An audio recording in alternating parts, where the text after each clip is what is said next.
여기 보면 저보다 이제 연배가 높으신 형님들, 누님들도 많이 계신 상황이기 때문에 좀 송구한 마음이 드는데, 제가 작년에 이제 환갑을 지나면서 좀 어색한데 아직도 내 뒤에 뭐가 남을까라는 생각을 아주 자연스럽게 아주 자주 하게 됐어요. 뭐 제가 의지한 게 아니라 저절로.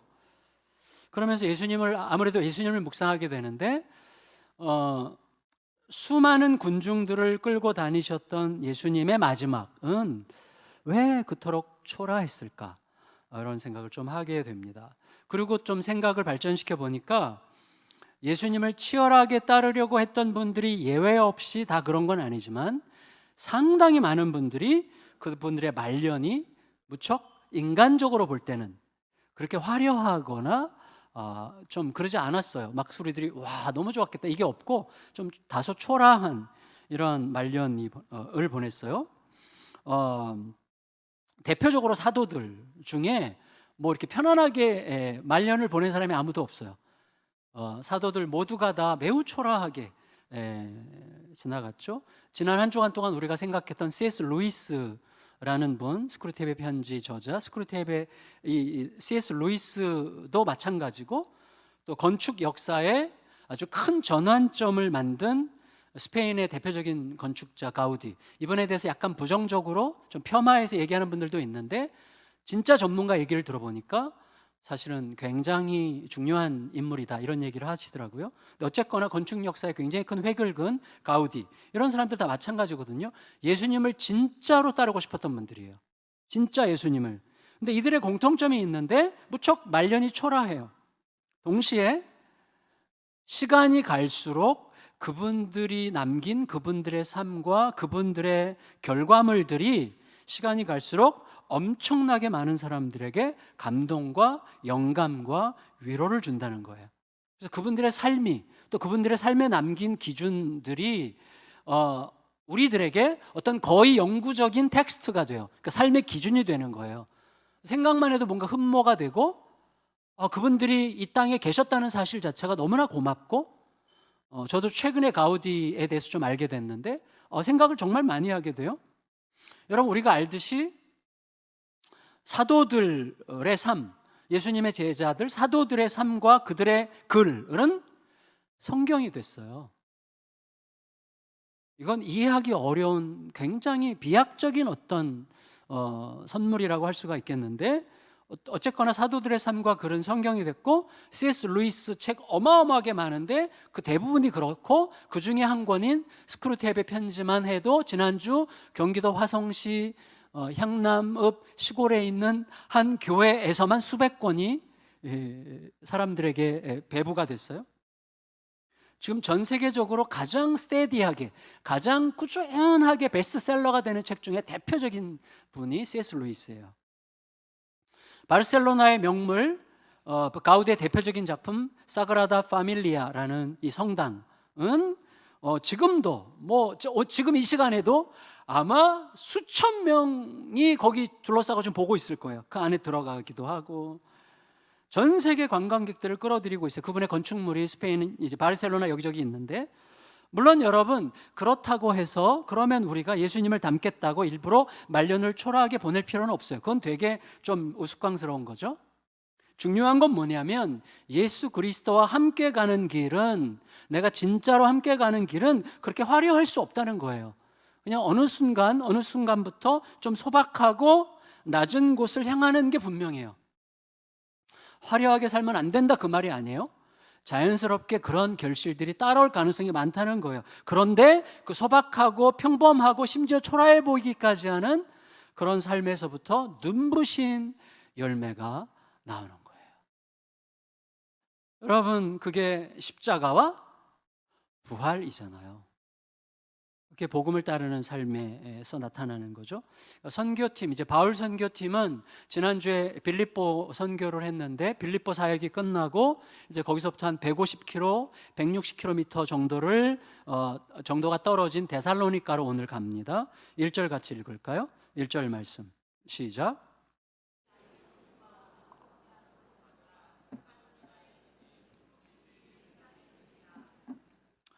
여기 보면 특이한 게 주어가 갑자기 그들로 바뀌었어요. 16절에서는 우리였거든요. 우리.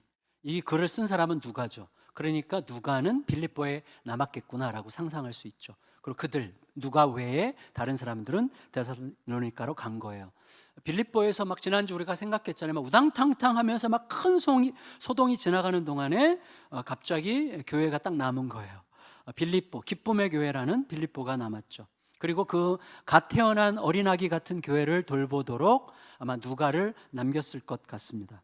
데살로니가에 도착했는데 데살로니가는 이 그리스 반도가 북쪽 마게도냐 남쪽 아가야인데 북마게도냐의 수도가 데살로니가였다고 해요. 그리고 그 당시로서는 획기적으로 많은 20만 명이 사는 대도시였고 로마 총독의 관저가 있는 대도시였습니다. 그래서 거기에는 유대인들도 많았기 때문에 회당이 여러 개였을 가능성이 있어요. 근데 당시의 회당은 단지 예배 처소로만 쓰인 게 아니고 우리로 치면 좀 약간 마을회관 같은 걸로 쓰였어요, 유대인들에게. 그래서 이제 여행객을 위한 숙박업소로 또 직업 알선소로 여러 가지 모임의 장소로 이제 활용됐고 당연히 안식일에는 예배실로 쓰였다고 합니다. 그리고 이제 안식일의 문화는 이제 사람들이 모이면 회당장이 딱 봐서 랍비처럼 보이는 사람에게 부탁을 해서 좀 강의를 좀 해달라고 말씀을 전해달라고 부탁을 한 거예요. 그러니까 회당장은 그런 전례에 따라서 예배에 참석한 모임에 참석한 바울이 랍비인 게 확인이 되니까 랍비에게 3주 동안의 성경 강론을 좀 해달라고 부탁을 한 거예요.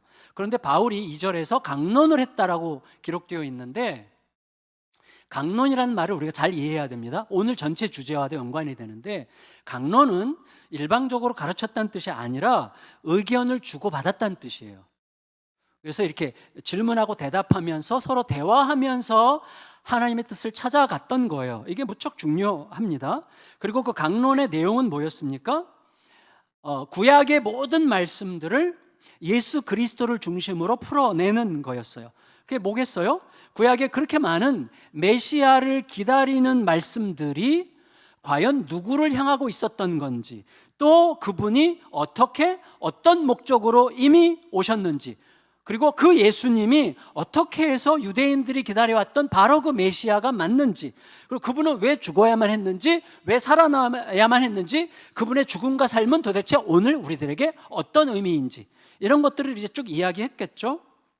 사실 구약의 말씀들을 예수 그리스도를 중심으로 풀어내는 것은 그 당시 회당에 있는 유대인들에게는 굉장히 어색하고 충격적인 이야기예요. 마치 바울이 거기 있는 사람들에게 여러분, 제가 지금 빌립보에서 왔는데 빌립보에서 걸어서 5일길 걸어왔습니다. 그러나 기억하십시오. 앞으로는 2시간이면 올 수 있는 날이 옵니다. 이렇게 말한 것과 비슷한 아주 정신 나간 말이죠. 물론 곧 사실이 될 거예요. 곧 사실이지만 그 당시 상황에서는 미친 이야기죠. 하지만 바울은 이게 예수 그리스도가 당신들의 메시아입니다라는 말이 그들에게 너무나 혁명적이고 충격적이었지만 그거를 그들에게 설득시키려고 하지 않았고 오히려 하나님의 사건 그대로를 전하려고 했어요. 자, 이게 이제 우리들에게 중요한데, 자, 무슨 말이냐면 강론을 했고 뜻을 풀어줬고 그리스도를 증언했다고 그랬어요. 그러니까 그리스도를 그들에게 증언하려고 하는데, 제가 말씀드리려고 한 의도는 누군가에게 말할 때 그가 알아들을 수 있도록 그의 입장에 서서 그에게 설득력 있게 말한다는 것을 배제하라는 말이 아니라, 내 마음의 동기가 알랑방구 끼고 잘 보여서 그 사람이 듣게 하려고 하느냐, 아니면 진짜 예수 그리스도의 진리를 전하려고 하는 동기에서 그가 알아듣게 하려고 하느냐는 큰 차이가 있다는 거예요. 제가 과거와 현재가 얼마나 변했는지는 제가 장담할 수 없지만, 과거에 제가 설교를 준비하고 토요일 저녁마다 죽을 맛이었던 때는 언제냐면, 어떻게 하면 이 설교가 성도들에게 영향력 있게 들어가고 어떻게 하면 이 설교를 성도들이 듣고 와 은혜 받았어라는 말을 할 수 있게 하는 설교일까를 생각하면 설교 준비할 때 막 미치는 것 같이 힘들었어요, 토요일마다. 근데 요새는 저는 월요일부터 이제 시작을 하는데 매 순간이 너무너무 맛있고 행복해요. 지금은 이렇게 생각하는 편이에요. 그들이 어떻게 듣든 관계없다. 나는 주님의 말씀을, 주님의 마음을 전하자. 이런 마음이 조금 더 커진 것 같아요. 그러니까 너무나 자유로워졌는데, 저는 바울에게 우리가 알아야 되는 게, 바울이 사람들이 듣든 안 듣든 뭐 사람들이 들리든 들리지 않든 나는 진리를 전하겠다 이런 일방적인 태도가 아니라, 들리게 전하되 마음의 동기가 하나님의 진리와 진실을 제대로 전하려고 하는 동기에서 사람들의 폐부에 가닿게 전하라고 했다고 저는 말하려고 하는 거예요. 그러니까 우리에게 중요한 건 뭐냐면, 그렇게 하나님의 진리를 제대로 전하려고 하면 사람들의 당장의 반응이 어떻든지 간에 관계가 없어요. 씨는 뿌려지는 거예요. 이게 중요해요. 씨는 반드시 뿌려집니다. 왜냐하면 우리를 보내시는 하나님은 보내실 때 이미 일하기 시작하시기 때문이에요. 여러분, 우리 큐티 본문이 얼마 전에 다니엘서였죠. 큐티 열심히 하는 분들은 다 이제 아실 텐데, 큐티 본문이 다니엘서일 때, 다니엘서 9장 3절에서 천사 가브리엘이 다니엘에게 이렇게 말하는 말씀, 아마 기억하시는 분들이 3명 이상은 되기를 바라는데, 이렇게 얘기합니다. 우리 같이 읽어볼게요. 시작. 너가 기도를 시작할 즈음에 명령이 내게 내렸으므로 이제 내게 알리러 왔느니라. 자, 무슨 말이에요? 다니엘이 하나님께 기도를 시작할 때, 하나님께서 기도를 시작하는 순간 하나님께서 가브리엘에게 야, 빨리 가서 도와줘, 이렇게 말했다는 거예요. 다시 말하면 우리로 하여금 하나님은 기도하게 하시는 동시에 이미 움직이시고, 보내시는 동시에 벌써 일하시기 시작하시는 분이라는 거예요. 여러분, 여기는 지금 아멘이 저절로 좀 나왔어요. 그만큼 매력적인 말이라는 거죠. 하지만 우리가 알잖아요. 하나님 굉장히 매력적이긴 하지만 충분히 안 믿어질 때가 많습니다. 저도 마찬가지예요. 제가 성도님들에게 많이 선포했기 때문에 제가 우리 아이한테 화를 못 내요. 이제 사랑만 하기로 결정했다고 여러분에게 선포했기 때문에 아이에게 위선자가 안 되려면 계속 사랑만 해야 돼. 근데 여러분, 하나님만 신뢰하면서 사랑만 하기로 결심했지만 과연 사랑만으로 되는 걸까? 이런 의심과 두려움이 깔짝거려요. 그래서 진짜 힘들 때가 있어요. 그래도 할 수 없지 뭐. 근데 여러분, 자, 저희 딸 방이 지금 PC방이라고 그랬어요. PC방으로 꾸며놓고 컴퓨터 켜놓고 침대에 누워서 패드 놓고 옆에 휴대폰 놓고 드라마, 게임 뭐 이걸 동시에 하고 자빠져 있더라고요. 근데 저는 이제 지금도 계속해서 이제 퇴근해서 들어가면 늘 방이 다 거의 안 보여요. 방에 그냥 있어요. 거의 칩거하고 계셔요. 근데 그럼 제가 문 열고 들어가서 손 잡고 뽀뽀하고 허그하고 너무 재밌구나 너 진짜 잘 즐겨, 그리고 나와요. 그리고 제가 이제 어금니는 계속 점점 갈리고 있는데, 근데 여러분, 늘 가벼운 인사만 그렇게 하다가 지난 월요일에 둘만 남았어요. 아내가 이제 모임이 많아가지고 나가시고 둘만 남았을 때 제가 딸 방에 들어가서 점심 같이 할까? 그랬어요. 근데 이 딸이 선뜻 내가 살게. 와, 저는요 그때 울 뻔했어요. 완전히 기적이었어요. 내가 살게. 제가 너무 놀란 김에 더 놀라고 싶어가지고 같이 이제 식사하러 가서 식사 중에 얘기했어요. 하윤아, 교회에서 11월 중에 우리 교회 안 다니는 자녀들을 초청하는 날이 있는데 그날 올 수 있을까? 그때 얘가 갈게 그러더라고요. 제가 진짜 두 번째로 울 뻔했어요. 여러분, 그날 안 올 가능성이 많습니다. 안 올 가능성이 많지만 저에게는 완전히 기적 같은 기쁨이었어요. 지금도 너무 기뻐. 지금도 하나님이 뭔가 하고 계시는구나. 저는 그걸 느꼈어요. 여러분, 데살로니가에서 바울이 어떤 마음으로 복음을 전했는지는 사실 우리 정확하게 알진 못하지만, 사실 나중에 데살로니가 교회에 바울이 편지를 보내고 거기에 내가 이런 마음으로 너에게 복음을 전했다는 이야기를 간증해요. 그게 데살로니가 전서 2장 5절인데 이렇게 되어 있어요. 같이 읽겠습니다. 시작. 너희가 알거니와 우리가 아무 때에도 아첨하는 말이나 탐심의 탈을 쓰지 아니한 것을 하나님이 증언하시느니라. 자, 아까 말씀드렸던 그거예요. 잘 보이려고 신경 쓰면서 말한 게 아니고 하나님만 믿고 전했다는 거예요. 다시 말해서 내가 무엇을 남기려고 한 게 아니고 하나님께서 당신의 뜻대로 남기실 것을 믿고 전했다는 거예요. 그러니까 어떻게 해요? 따르는 자들이 생기는 거예요.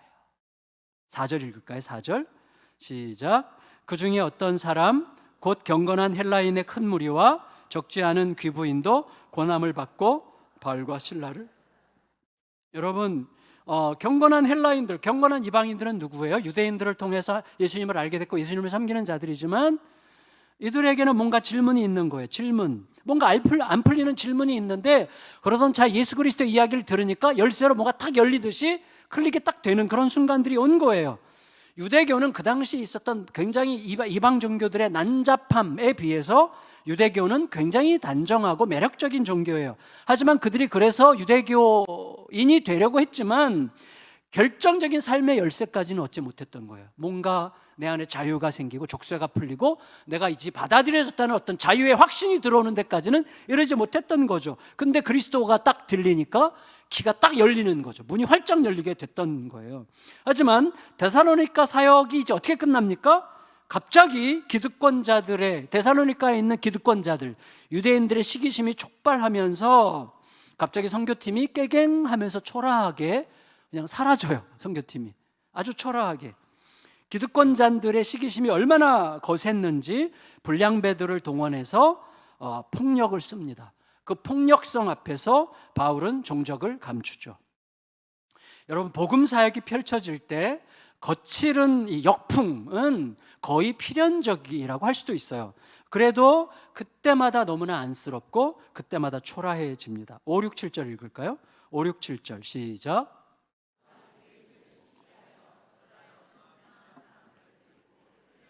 성을 소동하게 하여 야손의 집에 침입하여 그들을 백성에게 끌어내려고 찾았으나 발견하지 못하매 야손과 및 형제들을 끌고 읍장들 앞에 가서 소리질러 이르되 천하를 어지럽게 하던 이 사람들이 여기도 이름에 야손이 그들을 맞아들였도다. 이 사람들이 다 가이사의 명을 거역하여 말하되 다른 임금 곧 예수라는 이가 여기 있다 하더이다.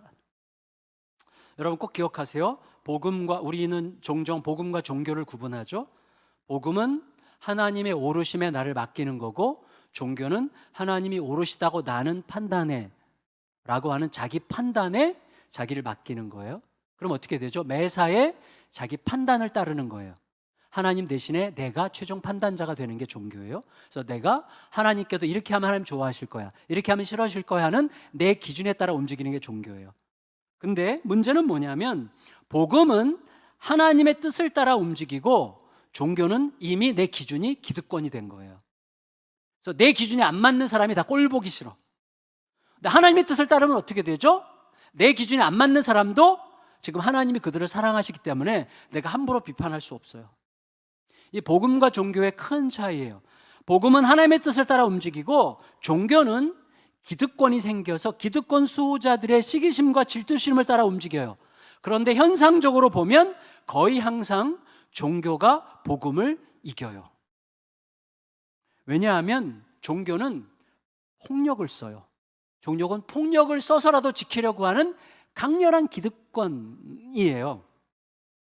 그래서 하나님의 이름을 이용해 먹는 기득권이 하나님의 이름을 위하는 헌신자들을 압도하는 거예요. 그러면 복음은 갑자기 초라해지죠. 이 세상이 그렇잖아요. 예수 그리스도의 복음 얼마나 초라합니까? 그리스도의 십자가 여기서나 우리가 얘기하지 직장에서 사회에서는 별로 사람들이 인정하려고 하지 않아요. 그래서 종교화된 유대인들이 외쳐요. 뭐라고 외칩니까? 이 사람들, 이 바울 선교팀 이 인간들은 천하를 어지럽히면서 황제를 거역하고 기괴한 왕을 섬긴다고 떠들어대면서 우리 로마를 거스르는 위험한 자들입니다. 우리의 황제 가이사를 거스르는 위험한 자들입니다. 이런 식으로 이야기를 하는데 옳은 구석이 있었어요. 옳은 구석. 그들의 고발이 뭐예요? 복음이 천하를 어지럽힌다는 말은 옳은 말이죠. 여러분, 복음이 제대로 들어가면 제대로 들어간 그곳은 혼란을 겪습니다. 왜? 이 땅 전체가 다 율법과 종교와 자기 의로 꽉 차 있기 때문에 복음은 너무나 새로운 거예요. 너무나 이질적인 거예요. 힘들어요. 혼란을 일으켜요. 그리고 복음을 전하는 자들이 로마 황제 말고 다른 왕을 섬긴다는 그들의 고발도 사실이에요. 맞죠? 하지만 만일에 그게 문제가 되는 거라면 그걸 문제 삼는 세상이 가짜이기 때문이죠. 진짜는 가짜를 불안케 합니다. 우리도 알아요. 저도 진짜 신자, 이 사람 진짜구나 그는 벌써 여기서 숙연해지면서 약간 부끄러워지죠. 진짜를 만나면 그래요. 진짜는 가짜를 분한하게 합니다. 가짜가 진짜를 박해하고 쫓아내는 게 기독교 역사였어요. 기독교 역사에 그게 가득해요. 진실은 초라하게 쫓겨나요. 여러분, 세상은 확증 편향적인 찌라시 정보에 굉장히 쉽게 자극을 받습니다. 소위 카더라 통신이 사람을 잡아요. 그랬다며, 저랬다며, 그랬대, 뭐 이런 얘기가 사람을 잡는 거죠. 여러분, 아무 잘못 없는 선교팀은 위기에 처했고, 그리고 찌라시 정보에 흥분한 대적자들에게 감싸인 복음으로 개종한 신자들은 혼란과 위태로운 공포에 휩싸였습니다. 특히 바울을 자기 집에 초대해서 묵게 했던 야손이라는 사람이 그랬던 것 같아요. 다행히 이제 그는 보석금을 내고 풀려나는데, 아마도 바울을 다시는 자기 집에도 데살로니가에 들이지 않게 하겠다는 서약서에 사인을 하고 보석금을 내고 풀려났을 거라고 생각이 됩니다. 그래서 데살로니가전서 2장 18절에서 바울이 이렇게 얘기해요. 내가 한두 번 너희에게 가고자 하였으나 사탄이 우리를 막았다. 이렇게 얘기해요.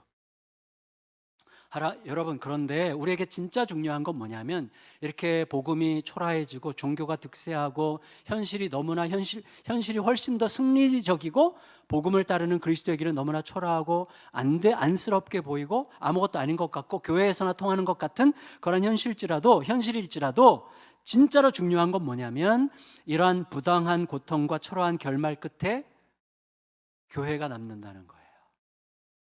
거기에 교회가 남아요. 그게 진리의 힘이고 속성이에요. 따라서 우리가 다시 붙들어야만 하는 건 뭐냐면, 사람들이 좋아할 만한 뭘 찾는 게 아니라 쫓겨날 때까지 예수의 진실을 전하는 거예요. 무슨 말이냐면, 1968년도 멕시코 올림픽 때 탄자니아 대표로 마라톤에 참석한 존 스티브 아쿠아리라는 분이 했던 말이 되게 유명해요. 아마 들어보셨을 거예요. 이분이 이렇게 얘기했어요. 내 조국은 단지 마라톤에 출전하라고 7,000마일이나 떨어진 여기에 나를 보낸 게 아니라 끝까지 완주하라고 보낸 겁니다. 저는 꼴찌든 몇 등이든 완주하겠습니다. 이렇게 얘기를 했어요. 예수님을 사용해서 내 명분과 내 안전이나 챙기라고 죽으신 게 아니고, 예수님은 너에게 이미 다 줬으니까 이 땅에서 나와 함께 내 방식대로 한번 살아보자. 너가 이 땅에서 구축하고 싶은 천국 같은 현실은 영원토록 누릴 거니까 여기서 나랑 같이 한번 가보자. 여러분, 예수님은 우리에게 예수님의 이름을 이용해서 내 명분과 내 안전이나 챙기라고 죽으신 게 아니라 모두의 생명이 되시려고 죽으셨어요. 그러니 이 진실만 사람들의 가슴이 울리도록 하는 방식으로 나를 통과한 말씀으로 전하는 게 우리에게 너무나 중요하다는 거예요. 이제 바울과 실라는 베레아로 갑니다. 데살로니가에서 쫓겨나서 이제 베레아로 가요. 여러분, 우리가 아는 것처럼 늘 우리가 느끼는 거지만 복음은 같은데 반응은 달라. 그렇죠? 그래서 가는 곳마다 저도 그런 거 느껴요. 가는 교회마다 반응이 다 천차만별이죠. 도시마다 독특한 문화와 색깔이 있어요. 제가 6년 전에 저희 후배 중에 한 친구가 제가 이렇게 알파벳으로 말할 건데 어느 도시인지 확인하느라고 서로 대화하지 마세요.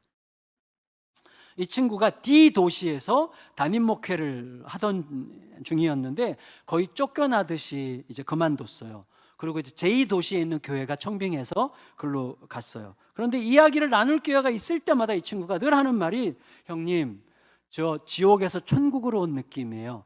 맨날 그래요. 말하는 기회가 있을 때마다. 그 친구가 물론 잘못한 게 있을지도 모르죠, 나올 때. 근데 저는 그 친구가 참 훌륭한 후배거든요. 그런데 그 친구 말은 이거예요. DC에서는, 교회에서는 말할 것도 없고 어디를 가나 목사를 꼭 소가 닭 보듯이 했대요. 교회에서도 그랬고 도시에서도 어디를 가나. 근데 JC에 가니까 교회에서도 어디를 가고 식당을 가든 어디를 가든 다 환대하는 분위기래요. 그렇게 참 희한하다 이렇게 얘기를 했어요. 물론 어떤 역사적 배경이 거기에 있겠죠. 환경적 배경 같은 게. 제가 말씀드리려고 하는 핵심은 뭐냐면 단순 비교하자면 데살로니가는 D이고 베레아는 J라는 말씀을 드리려고 해요. 베레아 사람들은요 분위기가 완전히 달랐어요. 무슨 배경이 있겠죠? 11절 읽겠습니다. 11절 시작. 베레아에 있는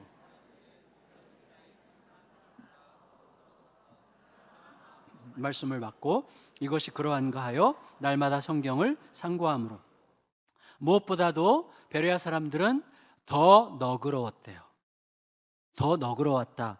우리말 성경이 굉장히 다양한 거 아시죠? 개역 성경, 표준 번역, 새 번역, 우리말 성경, 그다음에 표준 한글 성경, 새 한글 성경, 성경 종류가 엄청 많아요. 우리말 성경. 근데 그걸 제가 다 찾아봤어요. 다 찾아보니까 우리말 성경은 다 다르게 번역했어.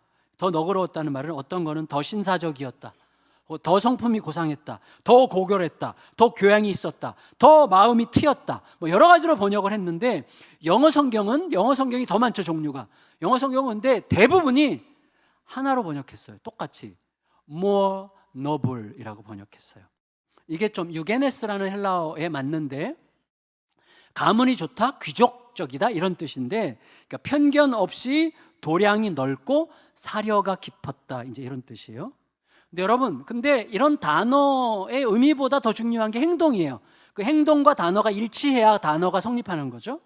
우리 예를 들어서 이런 말 우리 가끔 듣잖아요. 저 사람은 진짜 착해. 저 사람 진짜 착해. 근데 답답해 죽겠어. 이런 일이 얼마든지 가능하잖아요. 저 사람은 진짜 기품이 있어. 사람이 기품이 있어. 근데 자기밖에 몰라.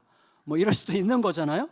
얼마든지 가능한 말이죠. 그런데 베레아 사람들은 더 너그러웠고 more noble 했는데 이 사람들은 어떻게 했어요? 간절한 마음으로 말씀을 받을 만큼 신실했고, 그리고 함께 모여서 리플렉션 할 만큼, 함께 모여서 성찰할 만큼 아주 겸손했다는 의미에서 유게네스 했다 이렇게 표현한 거예요. 그것도 일주일에 한 번씩 회당에서가 아니라 여기 뭐라 그랬어요? 날마다 성경을 상고함으로. 매일매일 그렇게 했어요. 맹목적으로 믿지 않았고 생각할 줄 알았던 거예요. 그래서 교회 가서 출석부 찍고 나 종교생활 오늘 완수했어가 아니고 이게 진짜인지를 늘 들여다보려고 했어요. 그리고 그것도 함께 생각했어요. 함께 생각한다는 건 뭐예요? 하나님 앞에서 겸손하고 신실해야만 지속 가능한 거죠. 저는요 개인적으로 이제 팀 켈러 목사님 이제 돌아가셔서 너무 아쉽지만 그분의 책들을 너무 무척 사랑하는데, 그분의 무척 많은 책이 있는데 그 책들 중에서 제가 참 이거는 제목이 너무 좋다, 그리고 책 내용도 너무 이제 저에게 마음에 들었는데 Making Sense of God이라는 책이 있어요. 그래서 말이 되는 기독교라고 번역이 됐는데, 답이 되는 기독교 혹은 말이 되는, make sense하다, 말이 된다, 이게 책이에요. 제 좁은 소견일지도 모르지만 저는요 시간이 가고 성찰을 거듭할수록 제가 공부했던 어떤 이론과 어떤 논리들보다 하나님의 말씀이, 하나님의 사건이 우리들의 인생과 역사를 가장 잘 설명한다는 것을 점점 더 확실하게 알아가는 것 같아요. 저도 모르게 제 안에 형성되어 있는 어떤 치우친 생각들, 편견들이 있을 거잖아요. 발견되는 족족 자꾸 내려놓고 가급적 이게 내려놓으려고 애를 쓰면서 나 자신과 세상을 성찰하려고 노력하고 말씀을 있는 그대로 살피려고 애를 쓸수록, 절대로 객관적으로 볼 수는 없지만 그래도 있는 그대로 살피려고 노력할수록 제가 결국 도달하게 되는 지점은 나와 세상에는 답이 없다는 거 확실히 알게 돼요. 동시에 하나님의 진리가 인생과 역사를 가장 말이 되게 설명한다는 것을 알게 됩니다. 물론 여러분, 믿음은 결국 궁극적으로 성령의 사건이에요.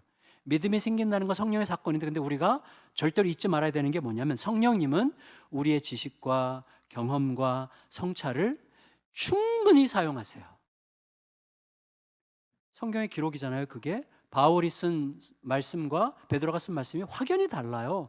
성령님은 그 사람의 인격과 지식과 경험과 기질을 다 사용하세요. 우리의 성찰을 무시하지 않으세요. 내가 믿게 하는 거지 너 성찰해봤자 무슨 소용이 있어. 천만의 말씀입니다.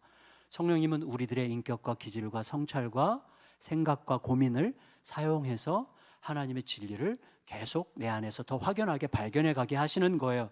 그러니까 더 많이 생각하고 성찰하는 게 너무나 중요해요. 성령님과 우리의 성찰이 신비한 방식으로 협력하고 있습니다. 그걸 꼭 믿으셔야 됩니다. 그렇게 꼼꼼히 들여다보고 성찰한 끝에 생기는 믿음은 훨씬 더 단단해져요. 자, 이제부터가 중요한데 이제 거의 끝나가니까 잠깐 집중해 주세요. 이게 너무나 중요해요. 뭐가 중요하냐면 12절을 한번 보시면 우리가 금방 알게 돼요. 12절 읽겠습니다. 시작.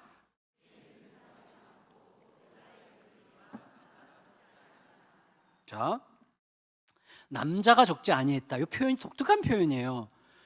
사도행전 2장에서 베드로의 설교를 듣고 회심한 사람이 남자만 5천 명이었더라. 그 말은 고대 사회에 모인 사람들 숫자를 파악하는 하나의 셈법에 불과해요. 남자를 중심으로 셈했으니까. 근데 오늘 본문은 다른 거예요. 믿는 사람이 많았고 헬라의 귀부인도 있었는데 남자가 적지 아니하니라고 말한 거예요. 근데 이렇게 사도행전에서 남자가 많이 회심했다는 말을 강조한 부분은 이거밖에 없어요. 여기밖에. 제가 여러분이 오해하지 마시길 바라면서 상식적 차원에서 우리들이 보통 하는 말을 여러분에게 반복해 보면 이거죠. 여자들은 대개, 안 그런 분도 계시지만 여자들은 대개 감성적인 설교를 좋아한다고들 해요. 그리고 마음이 열려 있어요. 남자들은 논리적인 설교를 좋아하면서 경계심이 있어요. 그래서 여자들은 마음이 울리면, 마음이 건드려지고 울리면 마음을 빨리 열어요. 네, 빨리 열어. 죄송해요. 지금 여자분들이 눈이 지금 우리를 지금 그렇게 무시하는 거야. 그렇게 생각하지 마세요. 그러니까 상식적으로 그렇게 생각한다고. 아닌가요? 제가 상식을 잘못. 근데 남자들은 논리적으로 설득이 되면 그제서야 움직여 볼까라고 생각하기 시작한다는 거예요. 만일에 이런 배경에서 말할 수 있다면 베레아에서 유독 많은 남자들이 회심했다는 게 강조되고 있는 이유가 뭐겠어요? 바울이 거기서 이전보다 훨씬 더 논리적으로 생각하게 하는 방식으로 복음을 전했다는 증거일 수 있는 거예요. 그럼 바울은 왜 그런 식으로 전했을까요? 이전의 경험상 보면 우리가 다 알아요. 기적은 우리들의 감성을 자극해요. 기적은 우리들의 감각을 자극해요. 그러나 감각을 자극하는 기적에 의해서도 믿음이 생길 수 있지만 그런 믿음은 항상 돌이킬 가능성이 많아요. 너무나 얕아. 깊은 성찰을 통해서 내 자신을 들여다보고 삶을 해석하고 들여다보고 또 고민하고 들여다보는 과정을 통해서 생기는 믿음이 너무나 중요하다는 것을 바울이 점점 깨달아가지 않았을까라고 우리가 생각할 수 있어요. 좀 이따 그 얘기를 다시 말씀드릴게요. 어쨌거나 결과는 그랬어요. 바울이 말씀을 나눌 기회를 좀 더 가졌더라면, 베레아에서 더 많이 나눴으면 참 대단한 신학자들과 목회자들이 나왔겠다 이렇게 생각할 수 있겠지만 아쉽게도 하나님의 뜻은 우리가 알 수 없어요. 데살로니가에 있었던 유대인들로 구성된 원정 핍박단이 베레아까지 쫓아와가지고 이제 바울 선교팀을 쫓아내요. 갑자기 사역이 끝나요. 바울은 또다시 쫓겨나는 초라함으로 아테네로 도망치듯이 떠나야만 했습니다. 자, 이제 결론인데 결국 여러분, 자, 복음을 전하는 길은 전하다가 반대에 부딪혀요. 그러면 고요히 떠나요. 우리는 힘이 없습니다. 우리는 싸울 힘이 하나도 없습니다. 라는 듯이 고요히 떠나요. 떠난 곳에서 또 열심히 전해요. 반대에 부딪혀요. 그럼 또 좀 일면 보면 약간 안쓰럽고 초라하게 보일 만큼 조용히 떠나요. 이 여정이 계속 반복되고 있어요. 지금 계속해서 이 여정이 사도행전 내내 반복되는 거예요. 그런데 지나간 자리마다 교회가 남아요. 여러분, 이 여정이 반복될수록 바울은 알았을 거예요. 뭘 아냐면 내가 어떤 자극적인 말이나 어떤 자극적인 행동의 제일 최고조에는 기적이 있죠. 틀렸다는 게 아니라 이런 방식으로 사람들을 붕붕 떼우는 메시지는 조금씩 더 줄여가야 되겠구나, 조금씩 더 경계해야 되겠구나라고 생각하는 동시에 더 깊이 성찰하고 머리를 맞대고 생각을 나누는 공동체를 더 세우려고 힘을 썼을 거라고 우리가 생각하는 게 자연스럽다고 생각합니다. 왜냐하면 그게 바로 예수님께서 우리를 어떻게 구원하셨어요? 끝내 우리들의 감각을 자극하는 기적으로 우리를 구원하신 게 아니라 한없이 혼란스러워하고 고민하고 깊이 성찰해야만 하는 십자가로 우리를 구원하신 이유죠. 십자가는 너무나 복잡한 거예요. 너무나 애매하고 너무나 혼란스럽고 너무나 당황스럽고 정말 많이 고민하고 생각하지 않으면 그 의미가 우리 안에 들어올 수 없어요. 십자가만이 답이다, 이 말은 단순한 말이 아니에요. 굉장히 많은 성찰을 해야만 하는 거죠. 그런데 여러분, 동시에 바울의 마지막도 비슷해요. 그리고 사도행전의 마지막도 비슷해요. 바울의 마지막이 곧 사도행전의 마지막인데 어떻게 끝나는지 아세요? 28장 30절 31절 새 한글 번역 성경으로 읽어보겠습니다. 28장 30절 31절 시작. 바울은 꼬박 2년 동안 자기 셋집에 머물렀고 자기한테 오는 사람들은 모두 맞아주었다. 그러면서 하나님 나라를 선포하고 주 예수 그리스도에 대한 것들을 가르쳤다. 조금의 거리낌도 없이 방해도 받지 않고. 얼마나 이게 생각할 만한 거예요. 왜냐하면 바울은 이제 구금 상태예요. 초라하게 구금당해서 갇혀 있어요. 꼼짝달싹 못해요. 근데 찾아오는 손님들만 만날 수 있었어요. 찾아온 손님들만 만나는데 거기에 완전한 자유가 있죠. 조금의 거리낌도 없이 방해도 받지 않고. 그러면서 어떻게 해요? 말씀이 나눠지면서 말씀 듣고 나간 사람들이 어디선가 새로운 교회들이 되고 있는 역사가 일어나는 거죠. 바울의 마지막, 사도행전의 마지막은 결국 뭐예요? 함께 말씀을 나누는 소그룹이 결론이에요. 제가 어제 이제 한 가정을 신방했는데 그 가정의 아내가 좀 아팠어요. 그래서 병원에 입원해야 되나 말아야 되나 좀 계속 고민해야 되는 상황에서 남편은 아내가 병원에 입원하는 것까지는 안 했으면 좋겠다라는 마음으로 계속 기도를 했어요. 근데 결국은 입원하게 됐어요. 그래서 아내가 그렇게까지 되지 않기를 고대하면서 기도했던 남편은 낙심이 됐어요. 그리고 낙심이 되면 버림받은 것 같고 갑자기 초라해지죠. 근데 그러다가 순간적으로 끝내 어디선가 들었는데 그냥 지나치지 않았던 말씀이 딱 떠오르면서 그 말씀을 붙들고 성찰하기 시작했어요. 그 말씀은 몇 주 전에 말씀드렸던 설교였어요. 그게 이거예요. 상황을 바꾸는 기적을 바라지 마십시오. 상황을 바꾸는 기적도 필요하지만 상황을 바꾸는 기적보다 더 중요한 게 기적이 없어도 버텨낼 수 있는 존재의 변화입니다. 기적이 없어도 버틸 수 있는 존재의 변화, 그런 성장한 믿음의 존재로 변화되는 게 훨씬 더 중요합니다. 그 말씀이 딱 떠올랐대요. 그걸 붙들고 성찰한 거예요. 그걸 붙들고 생각하고 성찰하는 동안에 어느 순간 그 말씀에 동의가 된 거예요. 그렇지, 맞아, 이렇게. 그런 순간부터 마음에 평화가 찾아오면서 하나님을 고요히 바라볼 수 있게 된 거예요. 그게 승리죠. 어제 퇴원하셨는데 저는 그 가정을 정말 축복하고 싶은 마음이 막 굴뚝같이 일어나더라고요. 이게 성장이에요. 이게 성숙이에요. 이 가정은 그만큼 단단해졌어요. 이게 너무 중요합니다. 너무 감사했어요. 여러분, 저는 기적이 불필요하다는 게 아니라 존재의 성장이 비교할 수 없이 중요한데 사람은 기적으로 성장하는 게 아니에요. 고난 중에 각성으로 더 확고하고 묵직하게 성장하는 거예요. 그래서 깊은 생각과 성찰이 너무나 중요하죠. 저는 감히 성령님께서 일으키고 싶어 하시는 공동체는 바로 이렇게 그 집사님처럼 베레아처럼 함께 생각하고 성찰하고 그걸 삶으로 이끌어가는 공동체라고 완전히 확신하게 됐습니다. 말씀을 마칠게요. 제가 시작할 때 환갑을 지나고 나니까 이제 내 뒤에 뭐가 남을 건가를 자꾸 생각하게 된다고 말씀드렸잖아요. 그 이야기입니다.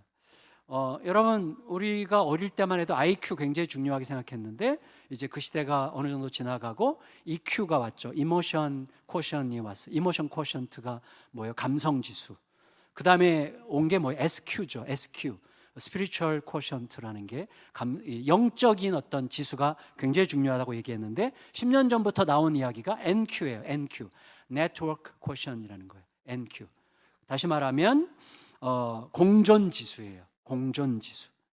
타인과 함께 동역하면서 공존할 줄 아는 자가 바람직한 인생을 살고 세상에 가장 기여도가 높은 삶을 산다는 거죠. 쌍방 간의 소통이 가능하고 쌍방 간의 소통의 중요성을 헤아리고 역지사지가 잘 되는 사람을 말하는 거죠. 이게 곧 뭐예요? 공동체예요. 소그룹 공동체.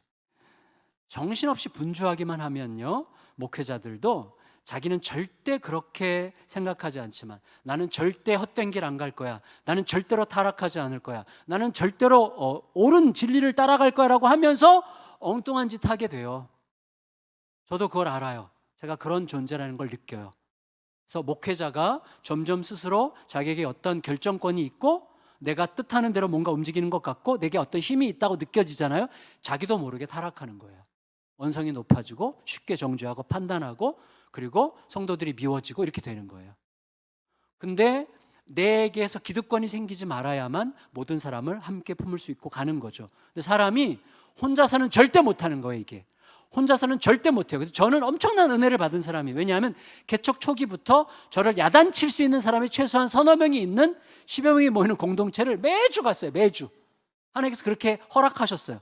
저를 야단치는 사람들, 야단칠 수 있는 사람들이 있는 공동체를 허락해 주셨어요. 그 10년을 하다 보니까 제가 별것 아니라는 것을 느끼고 내가 뭘 해봤자 별게 아니라는 사실을 저 속에서 저도 모르게 생각하는 습관이 좀 어느 정도 형성이 되어가는 것 같아요. 그게 너무너무 중요하죠.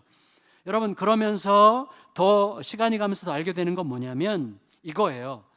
예수님을 진짜로 신실히 따르려고 하면 결국 내가 의도치 않게 어쩔 수 없이 이름이 나는 그런 케이스가 아니라면 유명세나 화려함으로부터 점점 멀어진다는 거예요. 점점 멀어질 수밖에 없어요. 그리고 어디선가 조용히 이런 작고 투명한 목회자 공동체들을 여기저기 섬기게 될 거라는 거예요. 이걸 점점 알게 하세요. 제가 저의 남은 인생에서 제가 정말 간절히 소원하는 게 바로 이런 거예요. 함께 성찰하는 겸손한 경청과 배움이 있는 용기 있는 고백과 조언이 가능한 행복한 사귐과 나눔이 있는 그런 목회자 공동체들을 여기저기 많이 남기는 게 저의 꿈이 됐어요. 여러분, 우리들의 목장들도 그러기를 바라요. 우리 목장들이 그러한 아름다운 서로 경청하고 배우고 서로 고백하고 용기 있게 조언하고 행복한 사귐과 나눔이 있는 그런 목장 공동체가 서야만 이 교회는 건강한 교회가 되는 거예요. 부디 그렇게 가시면서 우리 속에서 함께 성찰하는 그런 공동체를 꼭 잃어버리지 않으시기를 예수님의 이름으로 축원합니다. 우리 같이